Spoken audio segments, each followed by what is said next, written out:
dari FMIPA UNES kepada Bapak Sugianto, kami persilahkan. Bismillahirrahmanirrahim. Assalamualaikum warahmatullahi wabarakatuh. Selamat siang, salam sejahtera untuk kita semua. Yang terhormat Bapak Kepala Sekolah di Pak Tato, kebetulan juga bisa bersama kita. Dalam hari ini nanti akan mewakili Pak Misbah. Puji syukur kita panjatkan pada hari ini kita bisa bersama-sama silaturahim dalam rangka melanjutkan kegiatan pengajian yang sudah pernah kita laksanakan bersama melalui daring. Dan alhamdulillah hari ini kami berhormat bisa hadir bersama Ibu ya, dengan selamat, dan tentu sangat senang sekali bisa bersama-sama untuk melaksanakan kegiatan pengajian ini. Jadi sekali lagi kami Bapak Ibu dosen itu mempunyai tugas tridharma. Yang satu pengajaran, yang kedua pengajian, yang ketiga adalah pengajian kepada masyarakat. Nah, hari ini kita nanti praktek bersama-sama bagaimana alur pikir yang dilakukan oleh komputer ini ketika Bapak itu menyampaikan suatu materi di kelas, ya kan? Misalnya ada permasalahan terkait di lingkungan kita atau di dalam kelas ingin diselesaikan. Runtutannya untuk menyelesaikan masalah itu seperti apa? Nanti akan kami ajukan untuk mendapatkan sertifikat dari Lembaga Penelitian dan Pengabdian UNES.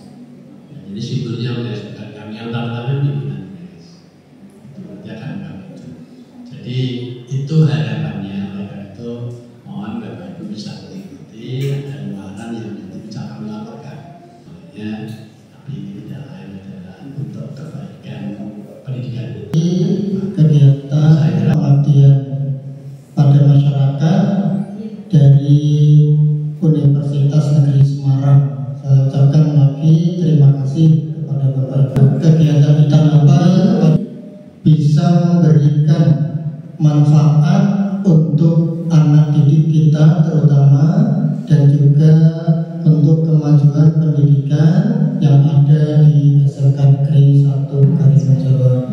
Sebelum Baik Bapak Ibu, untuk menginjak acara yang selanjutnya yaitu nanti pemaparan materi dalam pelatihan program pengabdian ini, tapi sebelumnya Bapak Ibu yang kami hormati, ini pertemuan lanjutan ya Bapak Ibu.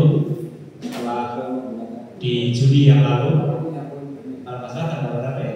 Juli 12 kita bertemu secara tatap dan mendalami. Jadi konteksnya adalah pembelajaran mendalam, tapi kita ingin bahwa model Bapak Ibu itu mengikuti computational thinking ya. Jadi yang sampai kali lagi tadi benar bahwa computational thinking itu bukan berarti Bapak Ibu pakai laptop, pakai komputer, enggak gitu.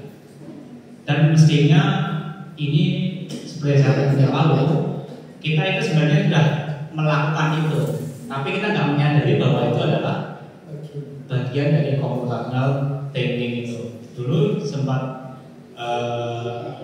kami sampaikan yang berkaitan dengan deep learning yang lalu, ini sebenarnya kan tiga ini. Lalu menanyakan ini boleh apa tidak, formatnya kayak apa. Nah ini selalu, dan di luar sana seperti itu Bapak Ibu.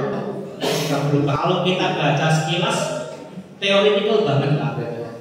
Nah kayak apa itu gitu kan. Jadi teori banget, gitu. Nah tapi sebenarnya maknanya kan ini ya, ada tiga. Nah yang Bapak Ibu misalnya ingin menggunakan computational thinking pendekatannya itu ya ketika Bapak Ibu ngajar itu aja, jadi nggak perlu menciptakan sesuatu yang lain gitu. Komponen utama decomposition atau dekomposisi, bahasanya aneh banget. Dekomposisi itu apa gitu? Dekomposisi itu sebenarnya Bapak Ibu kalau punya masalah, Bapak Ibu bisa menyelesaikan masalah itu dari yang kecil-kecil udah gitu.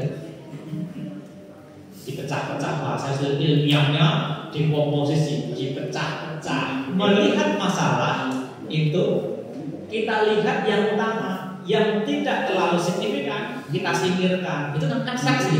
Apa gitu? Dekorasi ruangan. Nah, dekorasi ruangan itu ketika pembelajaran proyek itu, ya, apa indikator bahwa nanti siswa bisa mengerjakan proyek itu secara baik, apa indikatornya? Nah, berikutnya misalnya algoritma desain Bapak Ibu. Ini kan langkah-langkah. Kalau ini adalah langkah-langkah logis dalam menyelesaikan masalah, itu namanya algoritma. Yang bisa kita lakukan seperti yang tema kita itu adalah kontekstual Bapak Ibu.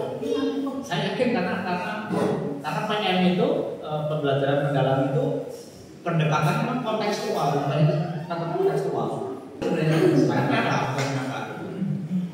Nah, pendekatannya apakah misalnya dengan PJBL project based learning, apakah problem based learning Bapak Ibu punya suatu masalah yang akan diselesaikan based learning atau problem based learning atau yang lain silakan. Itu bisa ini namanya abstraksi. Mengambil informasi yang penting, menyingkirkan yang tidak penting-penting itu. Algoritma menyusun langkah-langkah itu sudah biasa ya algoritma itu. Tapi yang nanti yang dicari yang paling efisien, yang paling bagus, bagus itu kan indikatornya ya, paling efisien, paling menarik mungkin, paling efektif mungkin, kan efektif bisa, efisiensi bisa, ya. Itu dan menarik mungkin ya, itu tergantung dari algoritma yang kita susun. Harus siswa-siswi dapatkan atau memang harus bisa. Jadi saat siswa dituntut untuk bisa making bed, mereka harus mengenal dulu apa yang ada di bed itu, mulai dari headboard sampai ke bednya. Terus siswa memang diperkenalkan dengan alat-alat yang digunakan. Dan siswa Pak Didi ini sebagai salah satu anggota tim pengembangnya itu mengembangkan sebuah alat deteksi plagiarisme. Tapi sebetulnya dari sisi itu sebetulnya plagiarismenya itu menurut saya nggak masuk akal ya Pak. Iya. Karena hanya yang lebih dari 60% itu yang dianukan dianggap plagiat. Kalau kurang dari 60% boleh hampir. 59 aman. Oh, 59 aman. Itu yang sebetulnya kan menjadi menurut saya masih kurang ini. Tapi harusnya 20 itu. Tapi karena timnya pasti itu mempertimbangkan banyak aspek. Akhirnya dipertimbangkan itu ditetapkan 60% ke atas. Ini memang penjiblaan menggunakan orang lain misalnya Pak Ibu menulis modul ajar artinya kopas dari sebuah buku apalagi tanpa menyebutkan itu yang menyebutkan sumbernya, itu adalah sebuah pelanggaran akademik yang sangat fatal. Maka